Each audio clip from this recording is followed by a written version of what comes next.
ഒരു മനോഹരമായ സായന്തനത്തിൽ ടോം തൻ്റെ പ്രണയിനിയായ സോഫിയയുമായി ഉദ്യാനത്തിൽ കൈകോർത്ത് പിടിച്ചിരിക്കുകയായിരുന്നു. അപ്പോഴാണ് പെട്ടെന്ന് അതിലെ സോഫിയയുടെ സുഹൃത്ത് ജിബിൻ കടന്നു വരുന്നത്. സോഫിയ ജിബിനുമായി വളരെ അടുത്തിടപഴകുകയും സൗഹൃദം പങ്കുവെക്കുകയും ചെയ്തു. ഇത് കണ്ടുനിന്ന ടോമിന് വല്ലാത്ത ദേഷ്യവും സങ്കടവും ഫ്രസ്ട്രേഷനുമൊക്കെ തോന്നി. ജിബിൻ പോയതിനു ശേഷം ടോമിൻ വല്ലാതെ ദേഷ്യപ്പെടുകയും സോഫിയോട് കയർത്ത് സംസാരിക്കുകയും ചെയ്തു. ഇതിനെയാണോ പൊസസീവ്നെസ് എന്ന് പറയുന്നത്? നമ്മൾ വളരെയധികം ഇഷ്ടപ്പെടുന്ന ഒരു വ്യക്തിയോട് ഒരു പരിധിവരെ പൊസസീവ്നെസ് തോന്നുന്നത് ഓക്കെയാണ്. എന്നാൽ ഒരു പരിധി കഴിഞ്ഞാൽ അത് ബന്ധങ്ങളിൽ ദൂരവ്യാപകമായ പ്രത്യാഘാതങ്ങൾ ഉണ്ടാക്കും. എന്തുകൊണ്ടാണ് സംഭവിക്കുന്നത്? ഒന്ന്, വിശ്വാസമില്ലായ്മ, ട്രസ്റ്റ്, വിശ്വാസമില്ല, വിശ്വസിക്കുന്നില്ല. രണ്ട്, സ്വാതന്ത്ര്യം, ഇൻഡിപെൻഡൻസ്. നമ്മൾ ജനാധിപത്യ രാജ്യത്തിലാണ് താമസിക്കുന്നത്. ബന്ധങ്ങളിൽ ജനാധിപത്യം ആവശ്യമാണ്, ബന്ധങ്ങളിൽ സ്വാതന്ത്ര്യം ആവശ്യമാണ്, വ്യക്തി സ്വാതന്ത്ര്യത്തിന്മേലുള്ളൊരു കടന്നുകയറ്റമാണ്. മറ്റൊരു കാരണം പറയുന്നത് ചൈൽഡ്ഹുഡ് എക്സ്പീരിയൻസ്, കുട്ടിക്കാലത്തുണ്ടായ അനുഭവങ്ങൾ.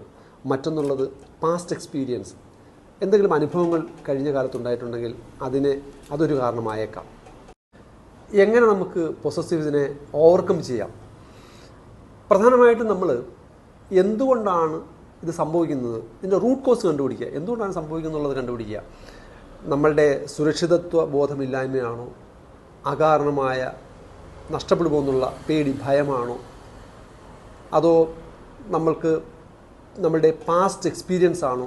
എന്താണ് നമ്മളെ ട്രിഗർ ചെയ്യുന്നുള്ളത് കണ്ടുപിടിക്കുക.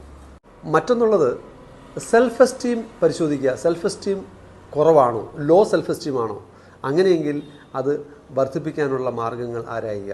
എന്താണ് സെൽഫ് എസ്റ്റീം എന്ന് ചോദിച്ചാൽ, എനിക്ക് നൽകുന്ന വില, അതാണ് സെൽഫ് എസ്റ്റീം എന്ന് പറയുന്നത്. എന്ത് വിലയാണ് ഞാൻ എനിക്ക് നൽകുന്നത്, അതാണ് സെൽഫ് എസ്റ്റീം. അത് വർദ്ധിപ്പിക്കാനുള്ള മാർഗ്ഗങ്ങൾ കണ്ടെത്തുക.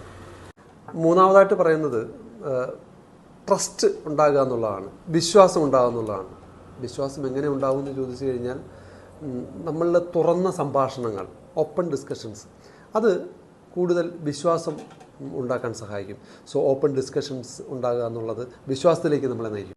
മറ്റൊന്നുള്ളത്, നമുക്ക് ഈ പ്രശ്നം പരിഹരിക്കാൻ പറ്റുന്നില്ലെന്നുണ്ടെങ്കിൽ ഒരു പ്രൊഫഷണൽ ഹെൽപ്പ് തേടുക. ഒരു കൗൺസിലറെയോ ഒരു സൈക്കോളജിസ്റ്റിനെയോ സഹായം തേടുക. അതിനൊരു മടിയും വിചാരിക്കേണ്ട.